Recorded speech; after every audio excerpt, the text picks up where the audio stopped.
Hey y'all, I'm Led, and this is Led Around Town.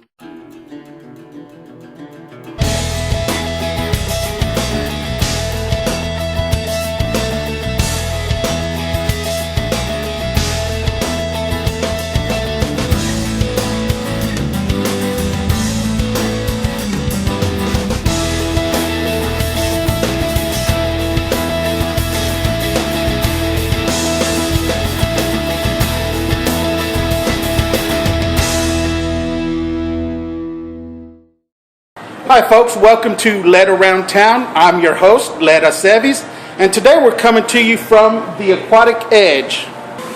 I'm here with Mark today, owner of the Aquatic Edge. How's it going, Mark? Good. Alright, let's talk a little bit about your store here. Fish and corals, all saltwater stuff. Just strictly saltwater stuff? Okay, good. Now, do you help in setting stuff up, or do you just sell? Absolutely not. Everything from the ground up. Everything from the ground up? We can be as involved as we need to be from top to bottom. Awesome, awesome. And how long have you been here? I've been in this location since 2010, so 4 years, 5 years. I've been in San Angelo since 2004. Okay. So we've been in San Angelo for going on 12 years now. Oh, good, good. And what made you decide to sell saltwater fish?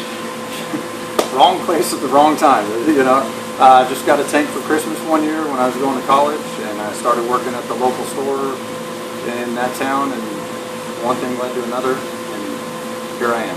Hometown didn't have any place like this, so I thought I'd be my own boss. I mean, we can really get anything and everything, but a lot of people, you know, are always interested in the stingrays, like we keep in the tank behind us. I can't wait to check that out here a little bit. Yep. We'll eventually have a few shark species in a tank like this. Okay. But we also keep rare stuff, you know, designer clownfish and certain tangs that are nice to keep. Okay. Let's say you mentioned your stingray earlier. What would something like that go for usually, typically? The animal is not that expensive. You know, small would be around $100 to $120. It's the setting up of his habitat. Yes, the house is going to be a little more expensive. Okay. And what kind of housing would something like that need? That particular stingray is going to get about 2 feet in diameter, so we would want a minimum of a tank that's got 8 foot by 4 foot footprint. Okay. So this one's larger than that, but you know, a minimum of 8 foot by 4 foot, which is going to put you at 500 to 700 gallons. What kind of setup would you recommend for a real beginner? We always recommend the biggest tank that we can do. So I recommend find a budget, find a space in your home, and go as big as we can. The bigger the tank, the easier it is to take care of.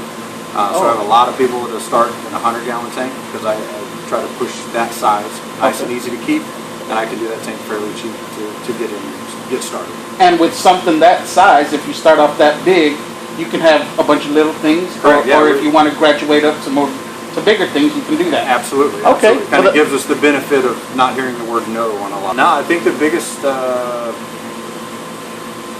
misconception with the hobby is that it's hard to do. Okay. People get scared by things they've heard or reading on the internet, and it's not a hard thing to do. You just got to jump in. And you're always around for advice. I am absolutely always here, 7 days a week, well, 6 days open. Right. But I am here all the time to provide any help that we can. Good. Everything you'll see around here is all alive. All alive. Yep. All the corals in here, they're all alive. So coral, coral is, I assumed was rock. No. The rock is just the live rock, so it's the bacteria that's growing in that rock that helps keep the tank stable.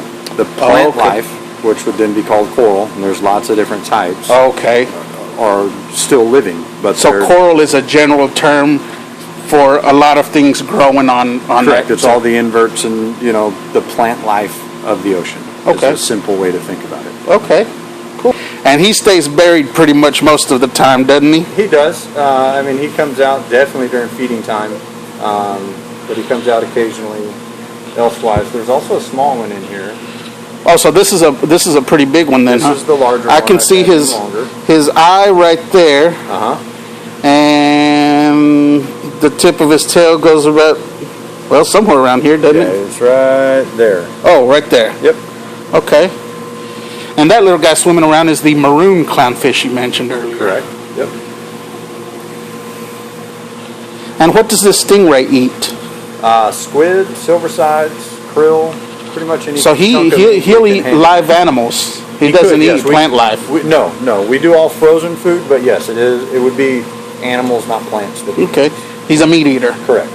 And what's that guy hiding in the back? That is a Minneotis grouper. Minneotis grouper. Correct. Is there anything unique we need to know about that guy? He's going to get very big. He'll get real big. Very big, yes. So he'll need a big tank. He's going to need this size tank, yes. Is that right? He'll get that big? He'll be a very large fish. Wow. Now here's another cool guy. It's a porcupine pufferfish. Porcupine pufferfish. So there are different species of pufferfishes. Correct. Okay.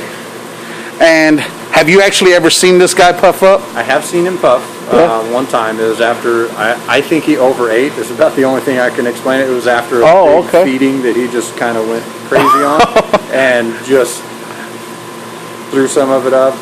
Well, I know the feeling. Up, you know? I definitely know that feeling. It's definitely a stressful event for them to puff up. We don't ever want to force them to do it. Okay. It can shorten their lifespan just because it is so stressful.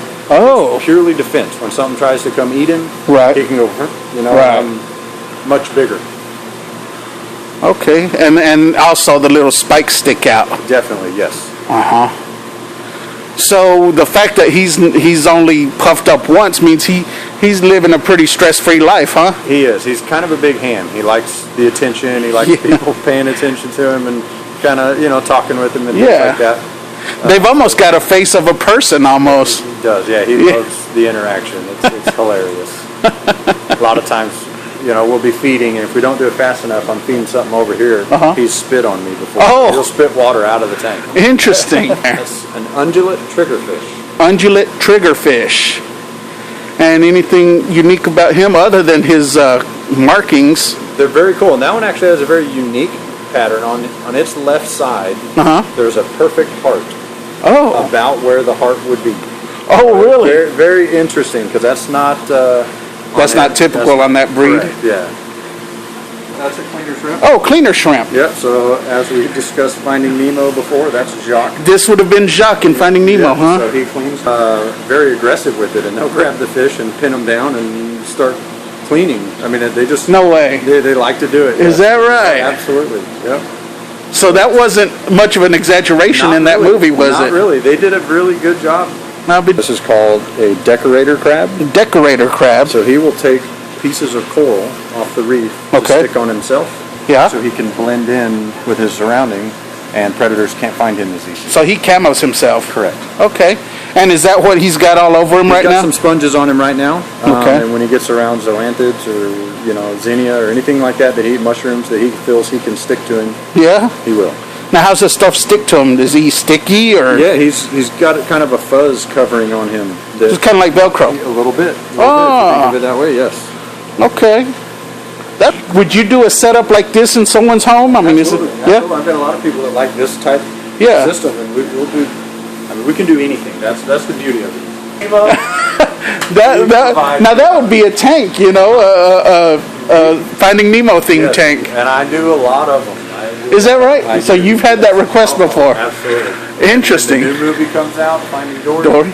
It's going to be even... So what kind of fish is Dory? Dory is a hippo tank. So tank. You have one of those. We just got some today. Oh, wow. Behind this trigger here. This guy out. Oh, okay. Wow. There we go. There's Dory. It sure is.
All right, folks, that's the show for today. Thanks for watching.